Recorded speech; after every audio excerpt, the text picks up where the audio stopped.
Anyway, so I wanted to thank everyone for being here for this artist talk and sharing your Sundays with us. Welcome to the Firehouse Art Center. My name is Elaine Waterman. I am the executive director here. And our artist talks are casual chats with artists, curators, and members of the creative community and creative entrepreneurs with a focus on how to build community within the arts. Firehouse Artist Talks give the community a chance to ask questions and get to a deeper level with the art on our walls.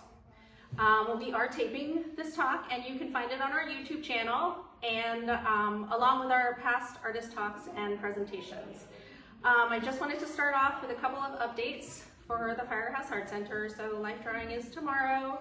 We have poetry night this Friday, and we also have 2 exhibition open calls currently. One is the Artist in Residency, which Kenzie was an artist in residence for the winter months, as well as our April month of poetry, writers, and artists collaboration. I did want to give a shout out to our sponsors, the LDDA, Longmont Creative District, Scientific and Cultural Facilities District, the Longmont Community Foundation, the Community Foundation of Boulder, the Boulder County Arts Alliance, and to Colorado Creative Industries. We couldn't connect our community to creative and life-changing art experiences without your help. If you would like to donate to support our programming and exhibits, please visit our website at firehouseart.org/donate. The Firehouse has a profound commitment to nurturing creative voices, especially those that are marginalized and or under-resourced. We start these talks with our land acknowledgement as a reminder to everyone that no one is illegal on stolen land. The Firehouse acknowledges and honors the Arapaho tribe, the original people of the land upon which the Firehouse sits. We also wish to acknowledge all other indigenous tribes and nations who call Colorado home. It is because of their hardships and sacrifice that we are able to be here sharing this art with you today. The Firehouse believes that we can only grow when we have a better appreciation for the history, legacy, and contributions that the tribes have made, not just to this region, but to the nation. I am so excited to be here today with our artist in residence, Kenzie Sitterud. The Firehouse Art Center hosts 2 residencies each year, working in the South Gallery for 2 or 3 months before a culminating solo exhibition in the main gallery with the opportunity to guest curate the accompanying South Gallery. The Artist Occupied program at the Firehouse Art Center is intended as a professional development opportunity for emerging as well as experienced visual artists, hoping to bring their work to a new creative level as they connect visitors to working artist environments and processes. Sitterud is a multimedia artist specializing in large-scale installations, commercial art, and public art environments, with a commitment to addressing social issues and injustices. Sitterud's installations are crafted to carry a touch of irony and humor, alleviating the weight of the messages conveyed in the overarching artist statement. Welcome. Thanks. I wanted to talk to you first about the residency and your kind of plan of what you wanted to bring to the Longmont art community. In your application, it was more of kind of like a painterly approach with an emphasis on place and sound. But you had mentioned that this idea of happy, sad with the smiley faces had been gestating a while. Where and how and why did this idea of this exhibit change, and how much was influenced by the political climate?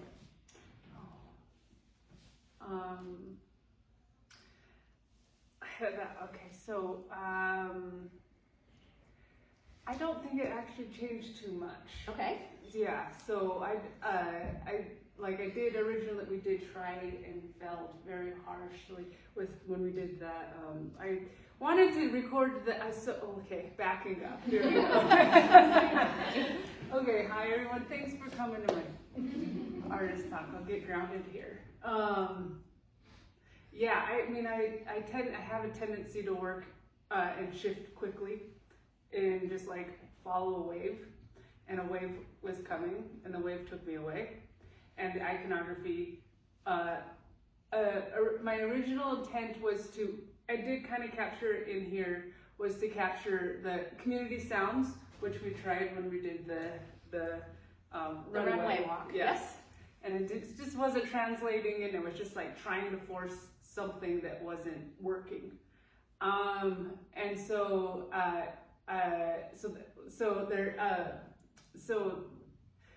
backing up. So I guess earlier in the summer, well, actually I've been thinking about this project because I've really been thinking about like activism and how it's, and like how can I use my position and my like place on earth and my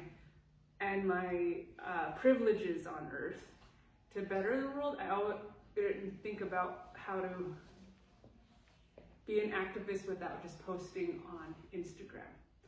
And so I guess kind of backing up back to like 2020, I'm like informed by many different things. I'm constantly being informed by different moments in history, and I like cling on to things. And when the Black Lives Matter movement happened, and we all put these black squares up, and I just saw the performative elements of activism blaring loudly on the internet, and nothing really changed. And so I have really like thought about that and let that resonate now for 4 years. And then the war in Gaza happened, the war in Ukraine also happened, and these are, you know, as a millennial, I've always known war. And so, but these ones were just like, unfortunately being broadcasted on social media platforms. And I like took it to heart not to post, like repost, genocidal porn. And so, but I was like, but I have to do and say something, because this is wrong. And we're beyond this. So I have been working in the lens of kind of anti-war, anti-violence, probably for the last 2 years, but more culminating in this exhibition and my last one at CU Denver that was called the War Drum, and like really emphasizing like war and violence and how can we hold these, how can I like visualize the privileges of our American dream while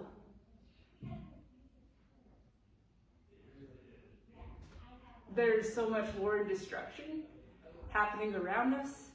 And so I think like the main like root and the heart of this exhibition and my application was with these sounds. So and I even mentioned like Peloton videos. So I kind of I'm kind of going off a little bit. Do you want me to keep going off? No. Okay. So what I heard from what you were saying is that you've been reacting to like the images and your environment and the political climate, and kind of feeling, coming from your space of privilege, what do you do and how do you get your message across? Yes. Okay. Like holding that and wanting to create something to visualize. Yes.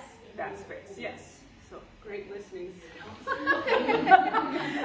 I am the same. I can go off on tangents, which is why I have this big piece of paper. So from that, what you were saying, there's so much weight to this exhibit.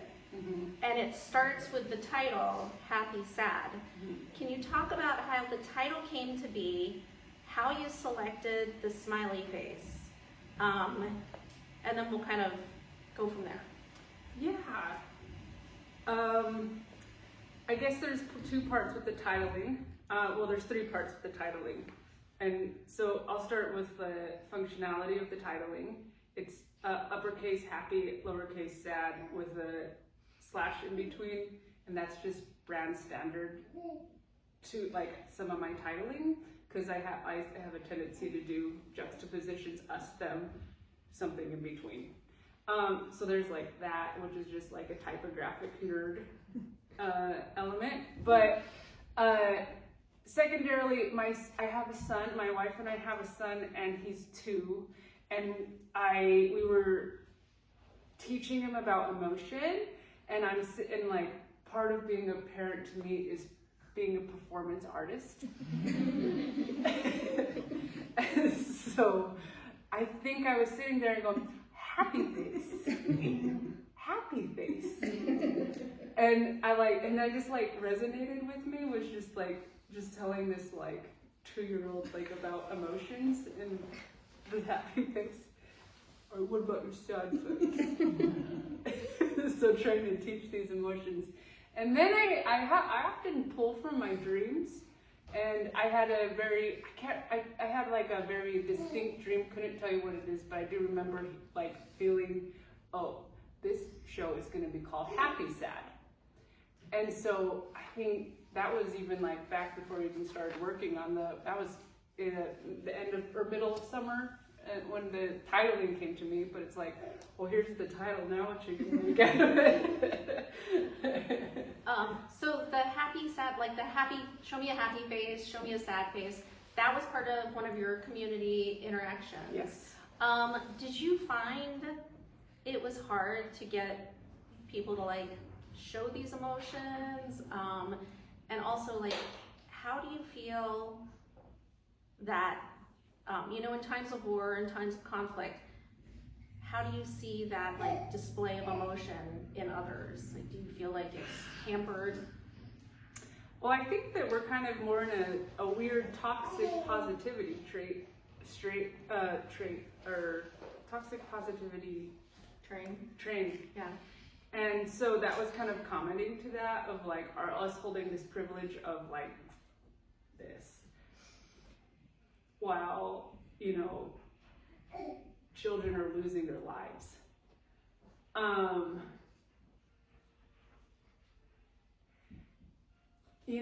It's really sad. I'm sorry.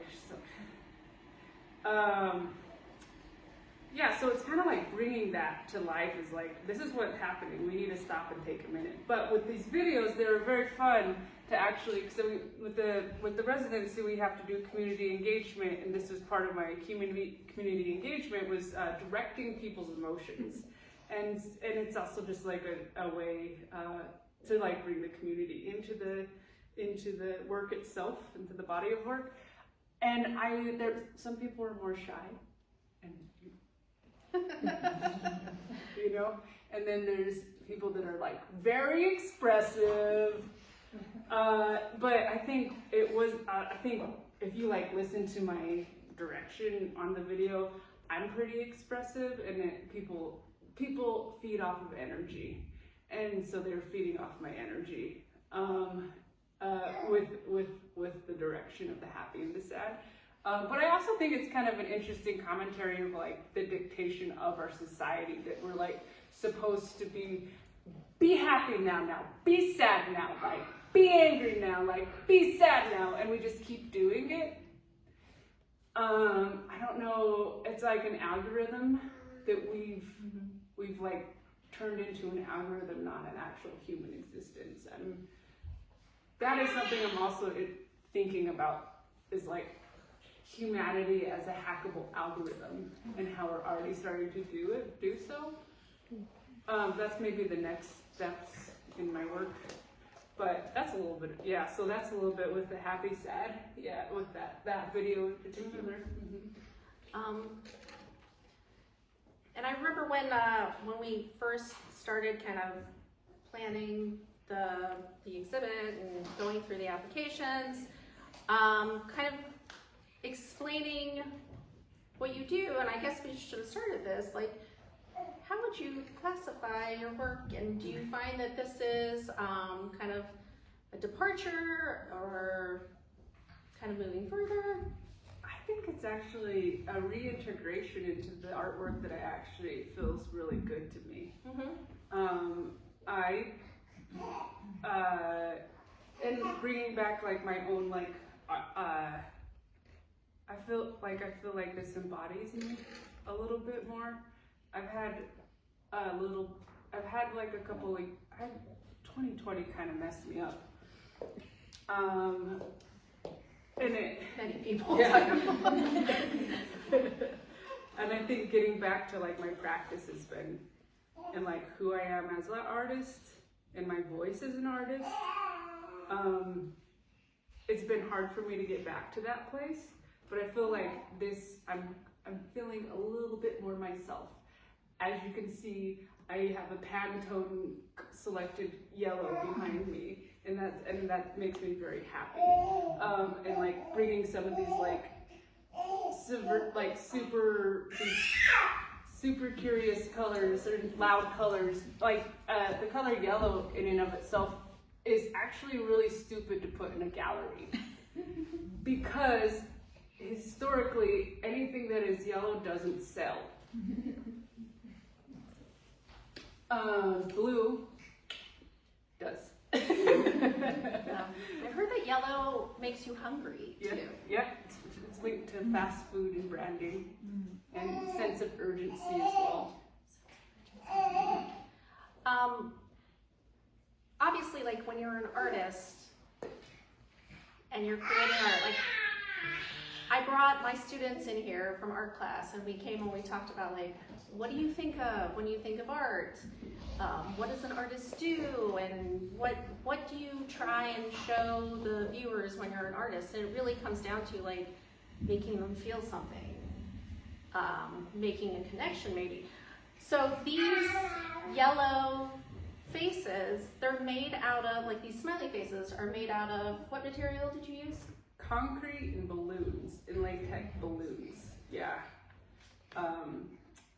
So my last show that did like a series called To Dusk and From Dawn, and every time I approach a show I want to learn something, or like play with a new material or like experiment, which is, you know, some art critics say that's detrimental to your practice, and I think it actually keeps you not as a still artist. I also had a design teacher that told me that I needed to do all my experimentation when I was in college, because after that you need to find a formula and make money. Sorry, babe.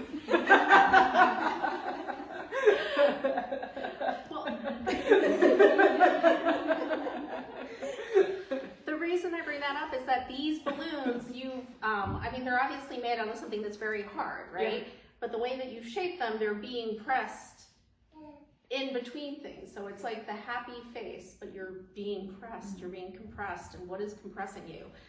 And I said to you, and I feel like I said to other people, like, this is how I feel. Like, this is how this world is making me feel right now. Like, you want to put on a happy face, but then the weight of the world is squishing you. Yeah. What did you, like, for these pieces, what were you trying to do? The lightness of a balloon, and how can I juxtapose it? How can I smash it? How can I work with it and kind of dilute the point of the balloon itself? But then you have to think about what's the symbolism of the balloon. And so there's many different symbolisms of the balloon. It can be celebratory. It's usually with like kids, parties and like celebrations and fun. And then like, remember like, in getting that voice, remember it's always like an association to like fun, right? But there's also a secondary symbolism to a balloon, and it happens when you're mourning someone, and sometimes you let go of a balloon, and it represents like after a person has passed, sometimes you'll see a lot of balloons up into the clouds, and it's a symbolic of letting someone's soul go. So it's also connected to mourning. So by using the concrete, I'm connecting that symbolism of mourning, connected to something that's very celebratory. Yeah, these ones are called balloon bombs. Also, so hi Dylan. So they're, you know, instead of going up, they're going down, and they're symbolizing like actually going as a bomb. Yeah. So yeah, so that's like with those balloons. And then I also just kind of had fun with like experimenting, like how can I make these squishy? Like how, there's some that like, I mean, I had a lot of fun of making them. I had a lot of fun experimenting with the balloons and the concrete. This little small pile of balloons. Those are just balloons that have been smashed together and then put into a small pile. That one, am I supposed to be talking about this one? Okay, the one back there, or is this a walkthrough thing? That piece right there, the happy face balloons horizontally.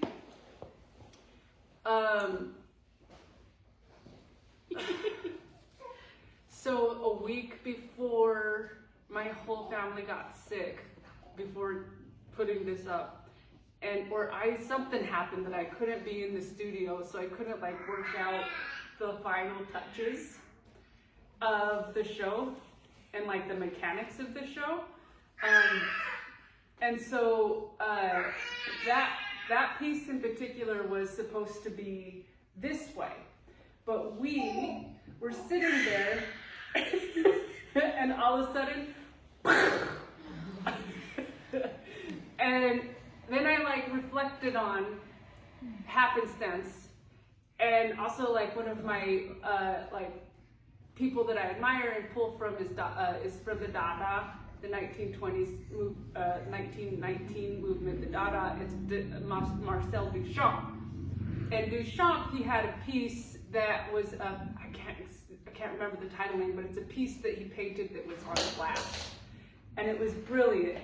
And the movers picked it up, but tripped or something, and the side broke of the glass. And instead of like losing his mind and be like, my masterpiece, he said, this is the way it's supposed to be. And so so I just kind of embraced my Duchamp and was like, this is the way it's supposed to be. These have broke. I have to allow this to happen. They need to look decayed, and we're gonna put it, you know, horizontally, which I think breaks up the space a little bit too. And I think it says a lot about resiliency too. Like you can take something that has fallen over or something that didn't work out, and you can put it together in a way that it adds to the meaning as well.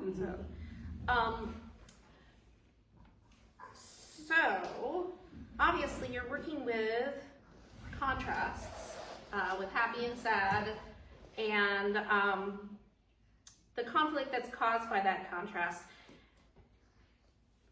How do you continue this dialogue of saying, like, there are so many things that are happening in this world that we have to rail against, and have that dialogue that energizes rather than fatigues already tired social activists or deflates them, like these balloons behind us? Yeah.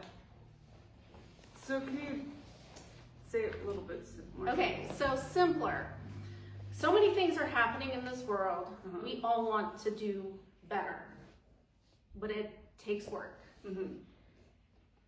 What do you say to people that helps energize them to do better, as opposed to stealing that energy and then they just get deflated? Catch me on a good day.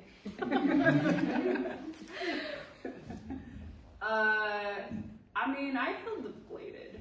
We all have our moments of burnout. I don't think I'm burnt out right now. I'm pretty energized. I think when I produce something, I get a lot of energy.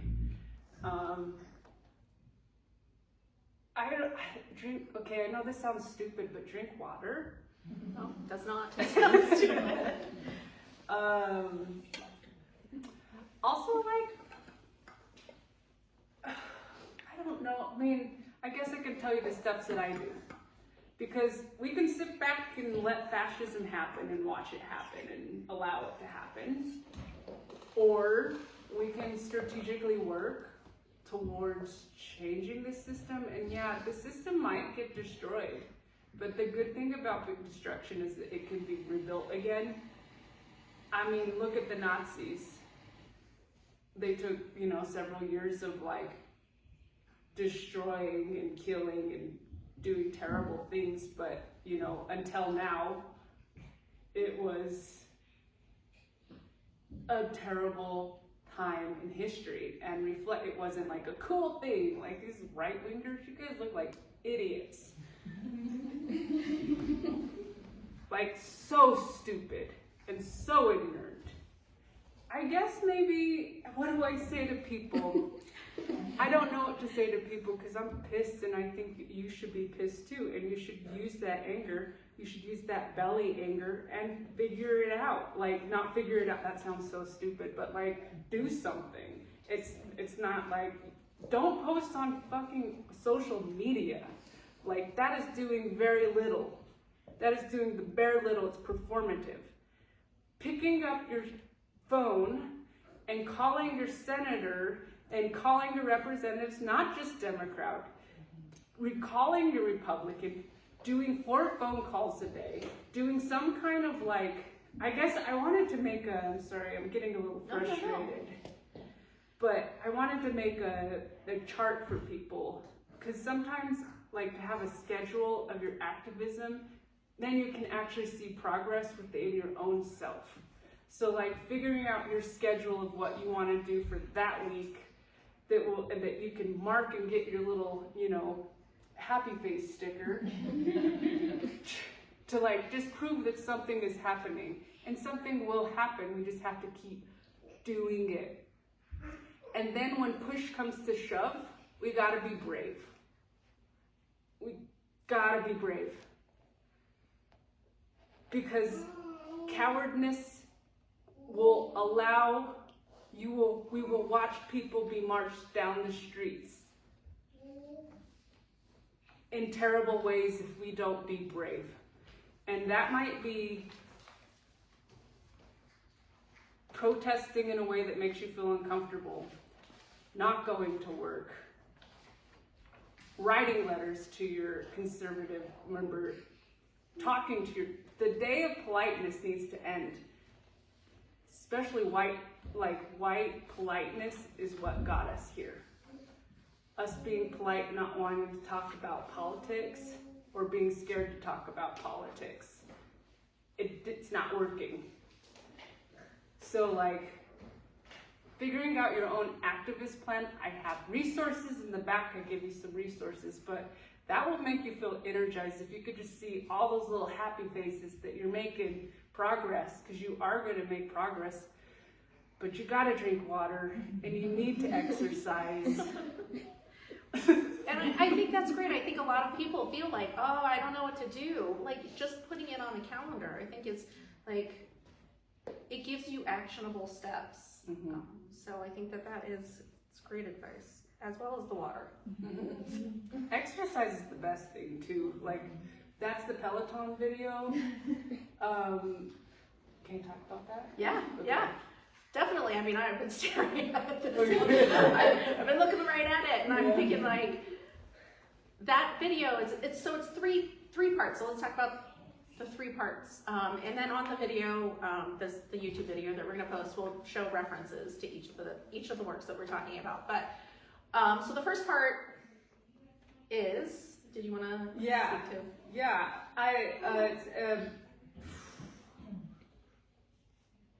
Oh man.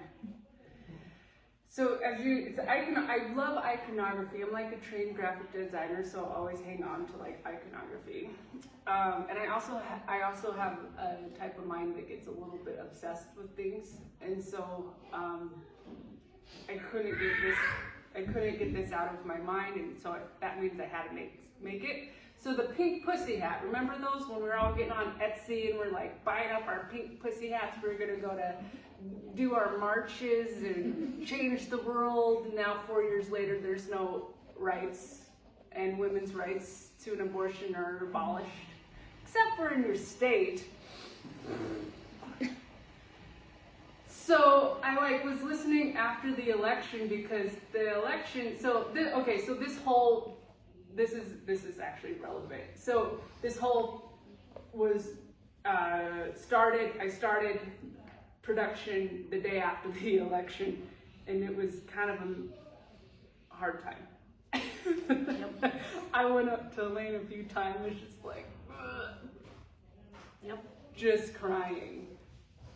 Both cried, and then we had to sit. I had several like community engagements that I was just like with angry white women, and I've had to sit in a lot of like angry white women groups, and that's great. But what are you gonna do? You can't just be angry. You gotta do something. So that was kind of like the conception of this was this. But I also I can't remember exactly. I listened to a lot of podcasts, but the one I was listening to, The Resistance, it was probably, it's the New York Times, I wrote it, I don't know, it's in my thing, but it's The Resistance. It was about the original, it was an interview with the original resistance, the original, the march, the Women's March. It was the original organizers of it. And it was after the election, and they were so defeated. And I felt that so hard. And I women who are the 47% that like are probably feeling this right now. And so I wanted to like conceptualize it, but also backing up, so my friend Stephanie, we worked together on this. There's an audio track to it.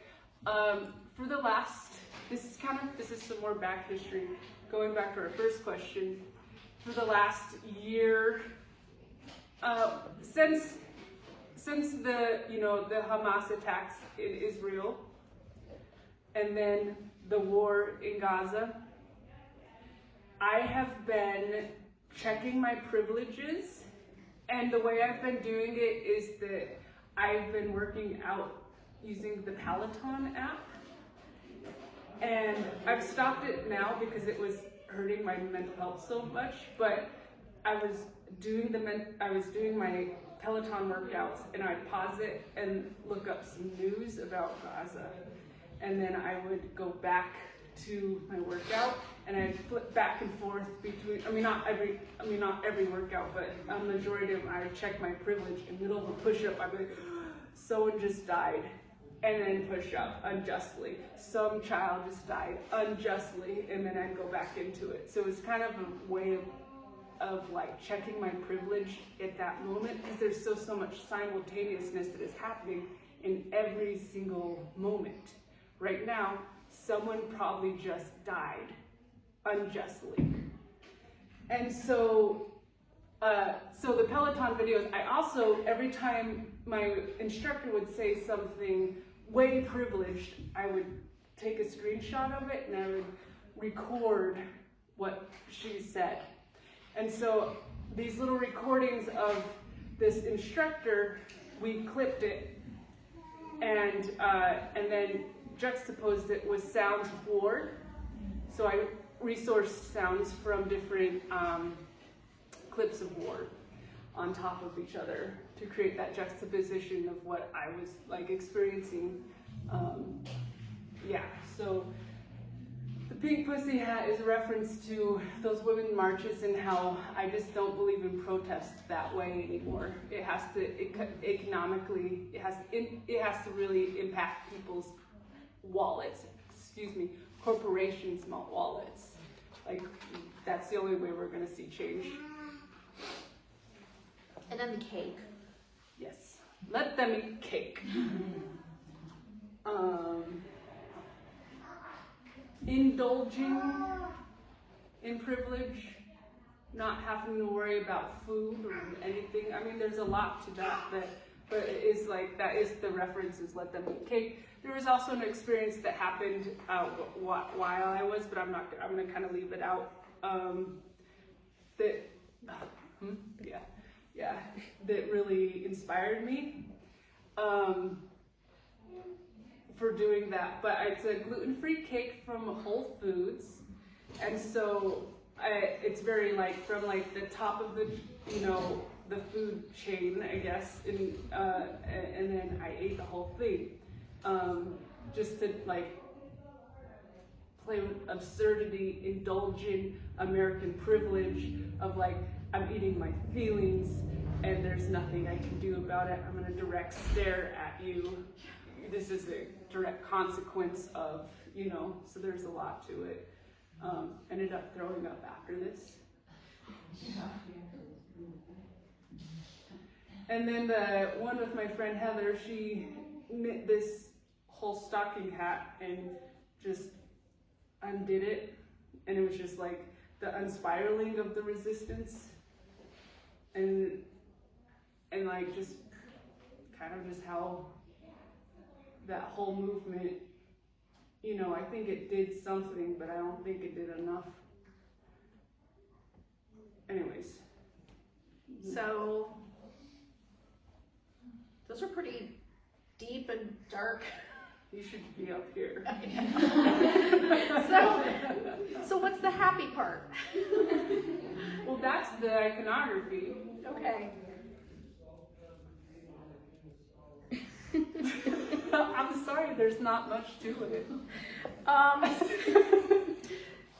And to go deeper into some of the other themes and the darker themes and like you dealing with everything that is going on in the world and kind of like weighing that with the privilege that you have here, I wanted to talk about the two paintings that you have hanging and kind of how did you come up with those? What is the process of those? They seem very bright and happy and like, yay. So I want to give you a chance to share. This one is bright and happy. This one back here is a piece that wasn't, I right before I started my residency, I, you know, had to move out of my studio at Evans School, and this is the last piece I worked on there. And it, you know, it's designed to be nice to look at. Truly, it's blue. It's got a nice design to it. Like there's nothing. I call it like the deconstruction of the city. Mm-hmm. I think is what I call it, because I'm in the middle of Denver. At my studio is in the middle of Denver, and I was in the middle of a construction zone, and Denver is a construction zone. So I think that's what it also has a little bit of a Western feel to it. I don't know if you guys get that at all, but it's designed intentionally put right there so that all of this is a lot. I agree. It's heavy, and then you have something nice to look at. It's like a palette cleanser. Generally, I try to put a lot of thought into my work, but I didn't want to. I wanted to create something beautiful. So that was the first piece created and finished for this, and then this one, that one, that painting is called The Weight of the World, W-A-I-T, because we're waiting.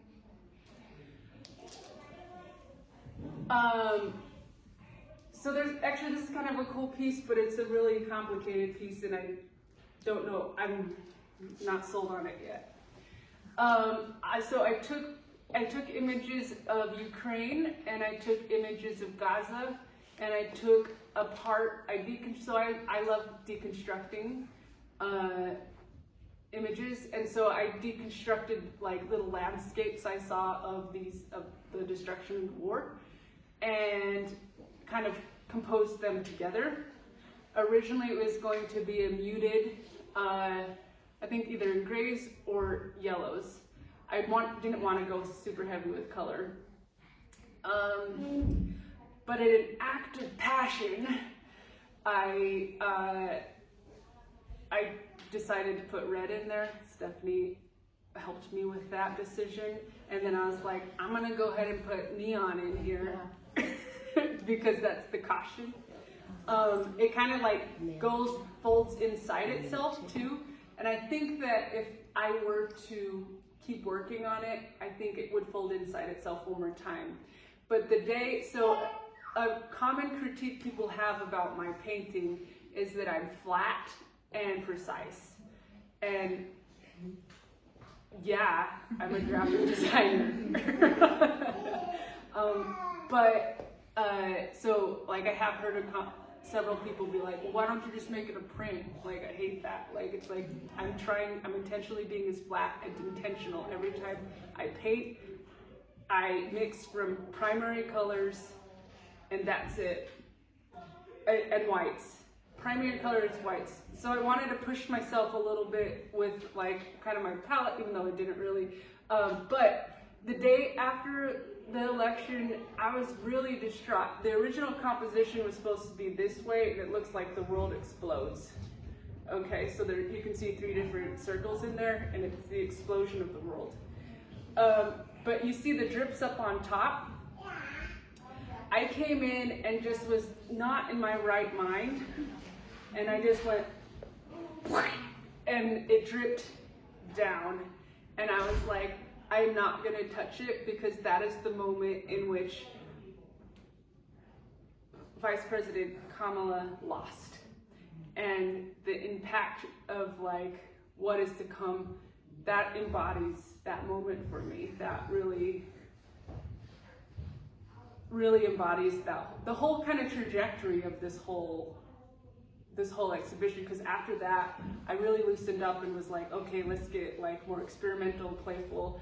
Let's not worry about the vision, let's see what the outcome happens. So that piece, yeah, so that's that piece. Yeah. And I was saying that a lot of the themes are dark, but there is a lot of playfulness, as you were saying, a lot of joy and playfulness. And on one of the install days, I was watching, because we have a Ring camera to make sure no one runs off with the art. I was watching, and there was a point where you did a little happy dance, and I saw it, and I was like, that's so great. So I wanted to talk about like the joy of being an artist, like the joy of being able to share your creative voice, and how do you keep that joy going? It's hard. I've been doing this for 20 years, and like, just seeing people who aren't as talented, aren't as hardworking, climb up and get all the recognition, and then like, that's hard. And then the impact of like physical impact, I have like chronic pain from producing work. I have, like, it's hard being an artist, but it's what I like, it is what I meant to do. And I just like, I really wished I could be in finance,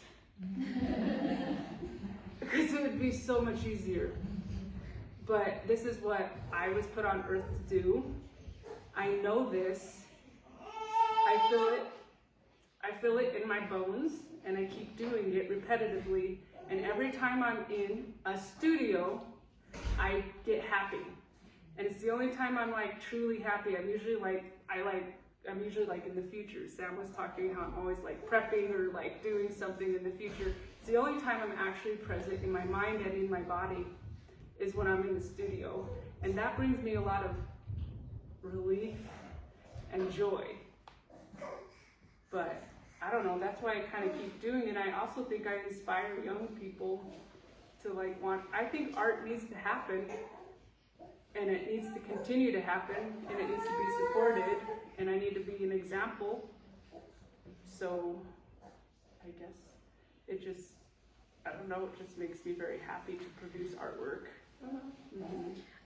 And you were saying an inspiration. I know that you're also a teacher. Yeah. So do you find that, well, I guess there are 2 questions.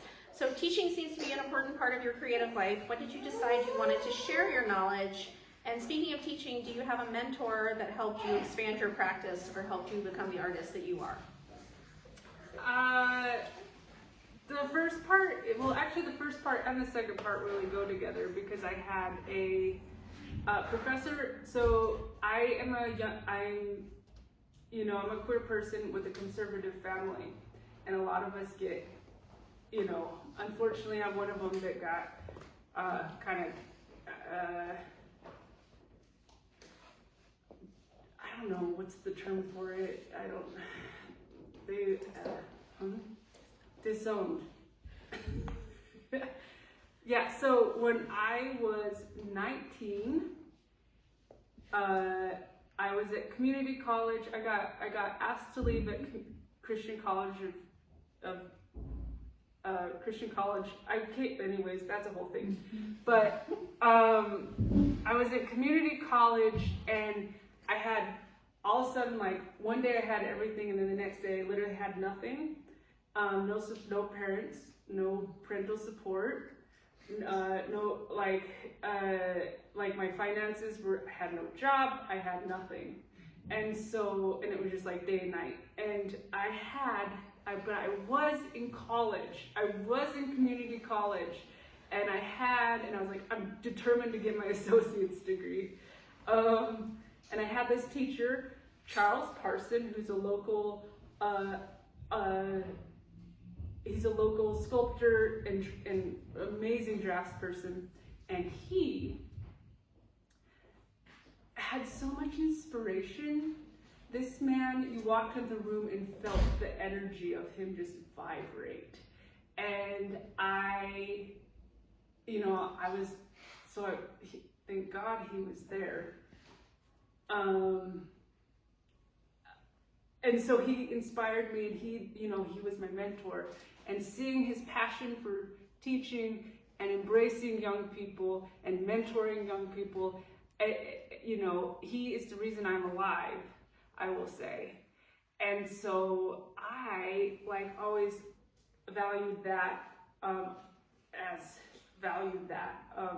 that relationship, and choose to nurture that. I also come from even though they did some terrible things, I come from a family of teachers, and my dad is a pastor. And so speaking in public, big ideas, I've watched my whole entire life. And so teaching and being able to teach is kind of something that's been very easy for me to do. I went through college, and I just kind of happened into teaching. And it's just like one of those things, like when I'm in my studio, I feel very natural at it. When I'm teaching, I feel very natural at it as well. And just like how impactful it is to have one of my students be like, hey, you inspired me. Hey, look at this project that I did. Remember when I couldn't even use the tools? And it's just like watching them grow, and then helping nurture and give the stupid things that I did, that bad advice, to help the next generation be a little bit better, I guess. It's really inspiring to be a teacher. Too bad they don't pay us better. And I did want to ask, so I feel like this exhibit is so important to humans everywhere, but I wanted to ask, as far as being a queer artist, how do you feel that coming through this work as well? I mean, it's very queer in here. Being a queer artist, that's an identity I actually tried to stay away from because of the diversity, but let me get back to this. Anyway, no, that's a tangent. Can you go back to the question? Okay, so the question is, because it comes from, so we do this program SLAY, and a big part of it is we want to see the students who are LGBTQIA youth see role models that are not just surviving, but thriving and expressing their true selves. And I just wanted to ask, this exhibit is so important for humans, the expression of you need to do something to save your world. How do you see that? Because I don't want to erase the queerness of it. Yeah. So talk about that. How do you see this being a queer exhibit? That's such an interesting question. I mean, iconography, leaning into like pop culture, leaning into color, like most places, like most artists, that's such a generalization. I would say most galleries I see are white walls. Like just having I guess it's a little bit, I think it takes a lot of bravery to not make a pretty little thing. It takes a lot of bravery to take a statement and put it out there. I think that's queers are incredibly resilient. You're not erasing us, you're making us like stronger. Go ahead and try. But this piece in particular, I think is incredibly queer. I don't know, it's just the feeling it's being. Also, like, just like, if you look at me, just look at me. Like, I'm very, like, you know, non-binary, androgynous person. It's pretty queer. The use of color. I'm not doing the gay flag, everyone. I just love color. But people will because I'm a queer artist, they're like, yes, they're using the gay flag. No, I'm not using the gay flag. It's called color theory, and Joseph Alberts is who inspires it. Anyways, that's a tangent. I think iconography, anything pop culture, this pop, you know, just popping, you know, funness, lightness, and then with like this like rough, you know, exterior and rough, you know, we're resistant.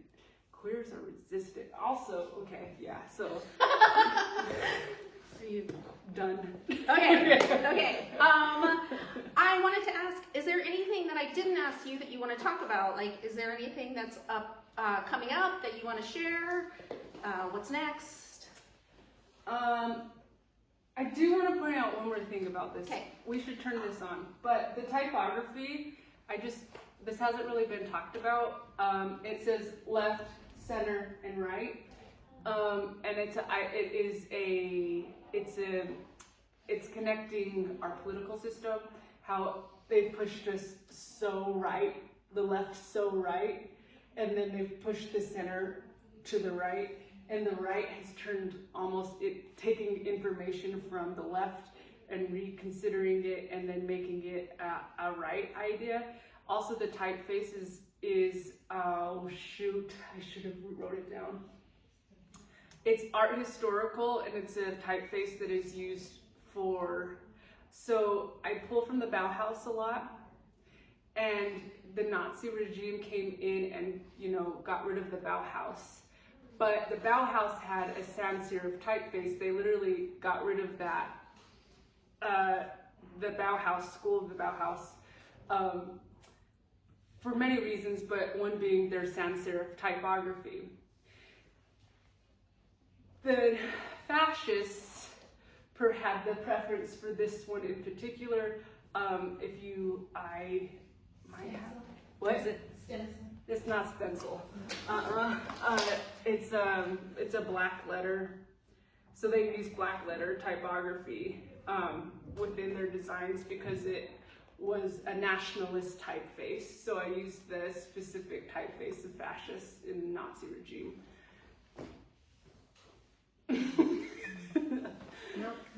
Huh?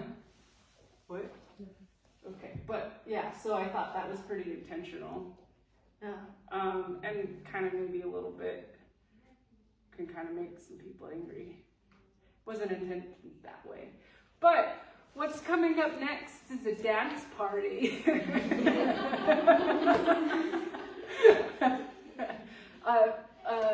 Stephanie is kind of like my collaborator. She is our disco witch. This will be DJ. It's next Saturday. It's a queer dance party.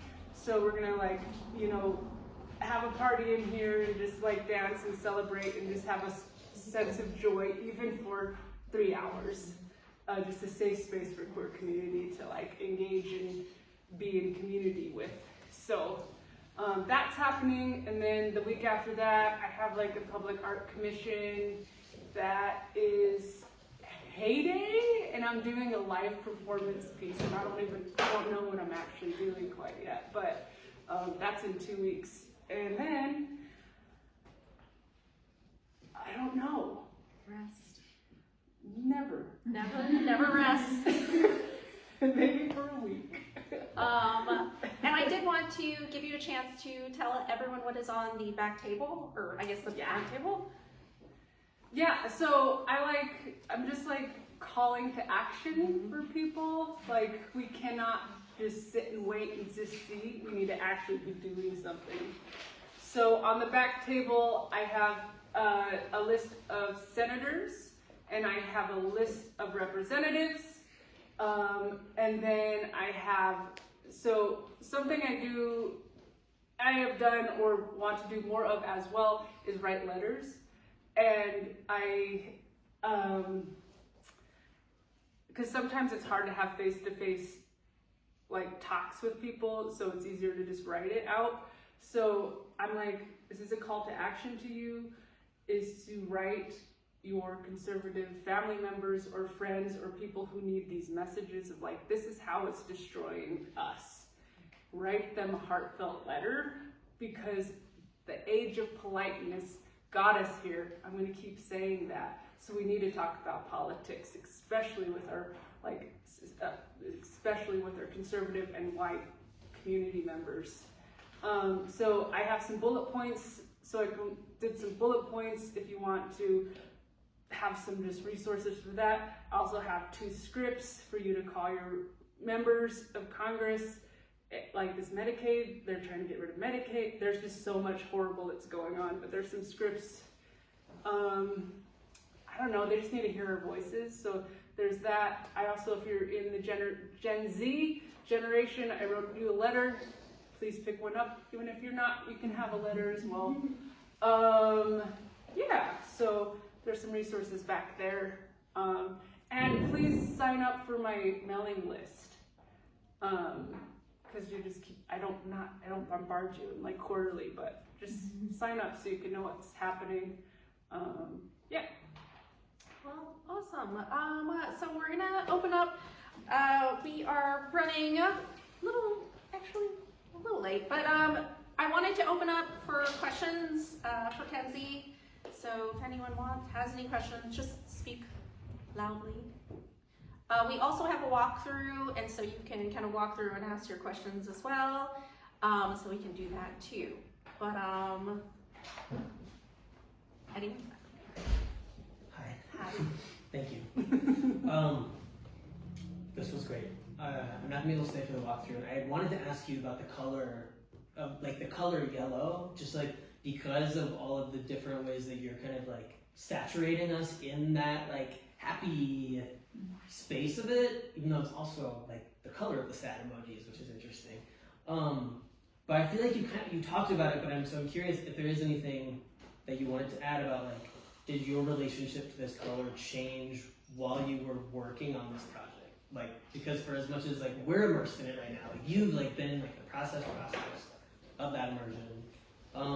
So yeah, if there was anything else that you wanted to add about the color, and if not, just like thank you for this. Thank you. Yeah, that's a great question. I actually, when I like started making artwork, I refused to use the color yellow.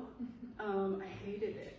I don't know why I hated it, but I started to embrace it, obviously. And I really overly embrace it. I've been wanting to use just so if you look at my body of work, I usually pick like 2 colors and fixate on those colors throughout the identity of the show, the visual identity of the show, right? But I've been wanting to use yellow. I know that. And how has it involved? I mean, it's fun. It's really, really fun. So you're not like sick of yellow. Like you didn't want to see it Oh anymore. no. Like you're like I noticed like you're rocking the yellow socks. So I'm just like. Too bad yellow doesn't cool. look good on me. No, if I had more time and resources, I would have had this whole tire space yellow. Wow. Yeah. Cool. Yeah. Thanks. Yep. Thanks. Mm-hmm. But you are sick of the cake that you. I will never ever eat that cake. Oh, okay, cool. Well, if you guys want to save your questions for the walkthrough, that is awesome. I wanted to thank you all again for coming. And another reminder, March 1st, 6 o'clock is the queer dance party. It's gonna be awesome. We're gonna be here moving it up and celebrating dance break. Yeah, I just wanted to thank Kenzie so much for being so brave and authentic, and really just pushing the envelope and pushing us to share these messages that are really difficult, but necessary. And all of the resources that are on the back we'll also put on the YouTube, so that people can continue to do that advocating. So I'll make a Google Doc. yeah. Oh yes, Google Doc. Okay. Thank you, everyone. Thank you.